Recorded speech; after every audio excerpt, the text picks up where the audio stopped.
Caitlin Clark is the odds-on favorite to win the 2026 WNBA MVP. We got to break this thing down. Now, the question is, will Stephanie White get in the way?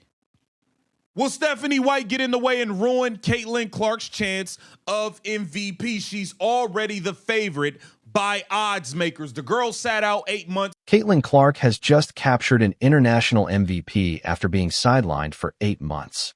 Odds makers have already placed her as the leading candidate for the 2026 WNBA MVP, alongside A'ja Wilson. The narrative of a remarkable comeback is falling into place. Yet one factor continues to surface in every serious debate about whether she will actually secure the award. That factor has both a name and a clipboard. Share your thoughts below. Do you believe Stephanie White's previous lineup choices could truly impact Clark's MVP chances this season? Or has she taken lessons from last year's experience? Let us know exactly where you stand. A'ja Wilson are tied as the favorite for best betting odds to win the WNBA MVP for the 2026 season. Okay, A'ja Wilson is up there every year. I'm not here to take away or hate on her. She does her thing. I feel like Caitlin Clark deserves to be right there at the top, right along with her, if not in the lead. Caitlin Clark is going to have a dominant season as long as Stephanie White stays the hell out of her way. That's the difference. Let's begin with the positives, because they truly stand out. Caitlin Clark and A'ja Wilson are currently level as the betting favorites to claim the 2026 WNBA MVP award. Odds makers have reviewed the entire league, assessed every player heading into the season, and identified Clark as one of the two most likely winners before a single regular season game has even been played. That carries real weight. It is not driven by fan excitement or media buzz, but by professionals who risk real money while making careful predictions about what lies ahead. And building a strong case for Clark's position at the top is not difficult. Between A'ja Wilson and Caitlin Clark. A'ja Wilson has a coach who leans into A'ja Wilson. A'ja Wilson shoots the ball every damn time she touch it. A'ja Wilson shoots every time she touch the ball. That's okay. You A'ja Wilson. You can get him up. But when Caitlin Clark shoots the ball, her coach says it's hero ball. Caitlin Clark coach doesn't even want her to be the point guard. She'd rather her center, Aaliyah Boston, be bringing the ball up. She wants a hub. She went and put Caitlin Clark at small. After spending 8 months sidelined with injuries, she finally made her return. It started with a groin strain, followed by a bone bruise, and then an ankle issue that derailed her entire 2025 WNBA campaign, ultimately ending her season after just 13 games. She was absent for the Commissioner Cup, missed the playoffs entirely, and could only watch as the Indiana Fever pushed their way into the semifinals without her.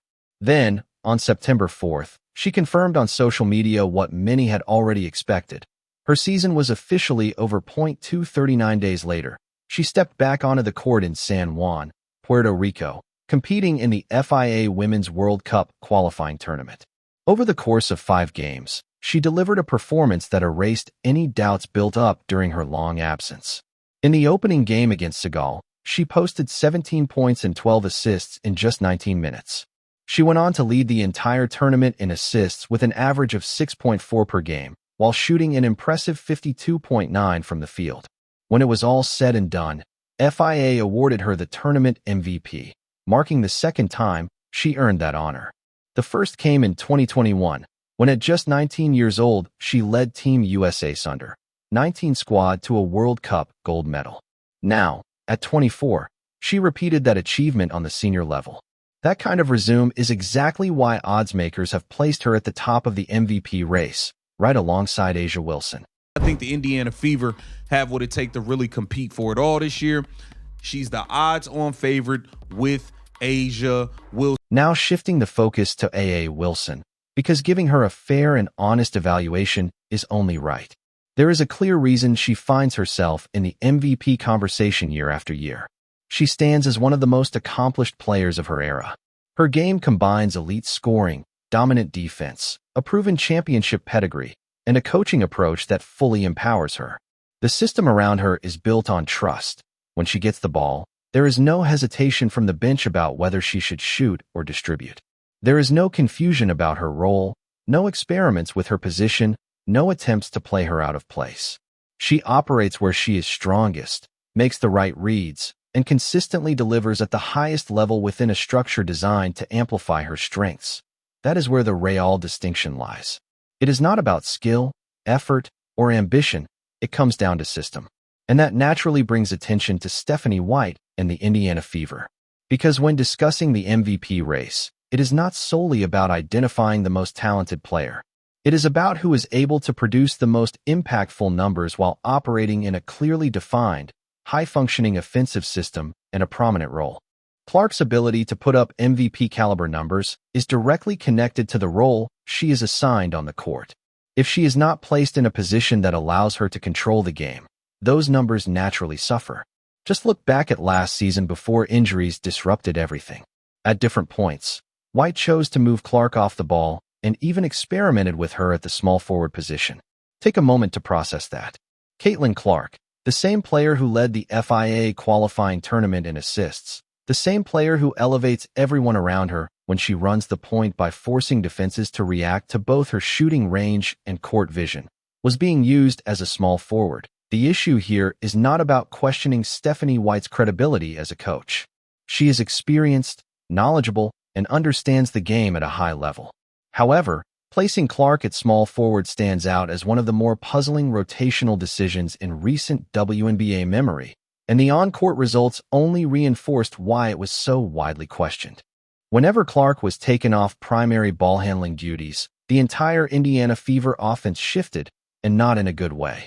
The tempo slowed down, decisions became more deliberate, and the dynamic ball movement she creates simply vanished. Without her orchestrating, those sharp passing sequences disappeared, and the team's overall performance noticeably declined. In contrast, the Fiber tournament offered a perfect snapshot of what happens when Clark is fully entrusted with the offense.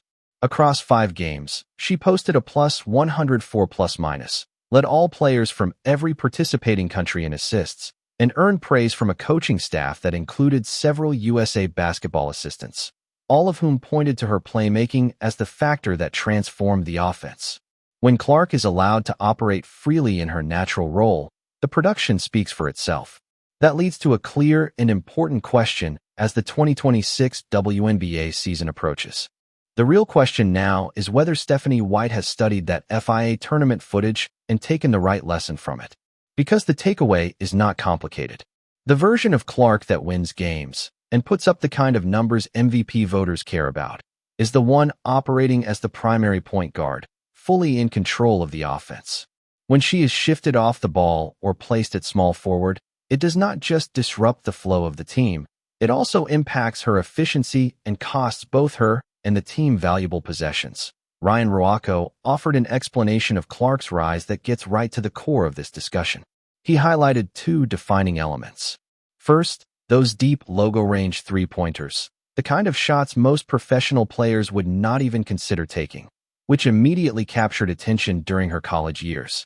Second, her extended March Madness runs, where audiences had the chance to follow her journey over time, building a real connection and investment in her game. She took down an undefeated South Carolina squad that featured both Aaliyah Boston and Camila Cardoso on the same roster. The very next year, she returned and pushed all the way to the national championship game once again. Time after time, she rose to meet the biggest expectations the sport placed in front of her. That is the identity Clark has built. When the stakes climb, her performance follows. When the pressure intensifies, she delivers. And her FIA comeback, after 8 months away, returning to claim tournament MVP in her senior national team debut, fits perfectly into that same pattern. She reclaimed the spotlight in the most competitive setting available, which only makes the coaching conversation more urgent.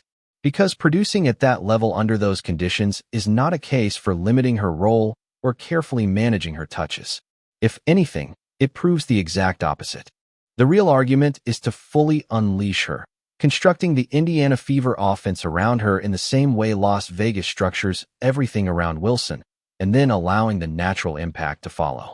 The market response, the fan engagement, the television ratings, the jersey demand, and the arena crowds have all consistently surged whenever Clark is given the freedom to operate at her full capacity. That pattern is already well established. Another important layer to this discussion is the situation involving Kelsey Mitchell. She is a proven scorer with a defined professional identity and clear expectations about her offensive role.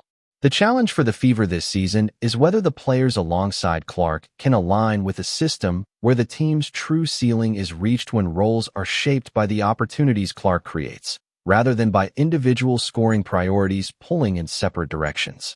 At their peak, the Fever function best when Clark is orchestrating the offense, creating chances for others, and her teammates are capitalizing on those opportunities.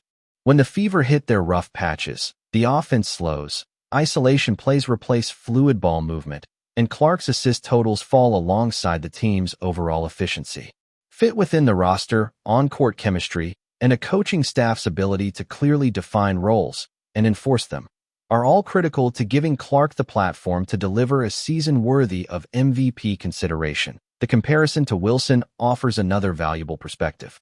Wilson never has to compete with her own coaching staff for touches or prove her worth within the system. She simply shows up, is fully trusted, and produces at an elite level. If Clark were granted that same unwavering trust, if White committed to making her the primary offensive engine and structured game plans to amplify her strengths, then the MVP conversation transforms into a true head-to-head between two players performing at their absolute peak. If White keeps experimenting with Clark's role, taking her off the ball at critical moments and favoring lineups that don't revolve around her playmaking, the MVP race tilts heavily toward Wilson by default. Not because Clark lacks talent, but because an MVP-caliber season depends on counting stats, and counting stats require consistent touches. You simply cannot average 8 assists per game from the small forward position. The fans voicing frustration since last season are not exaggerating.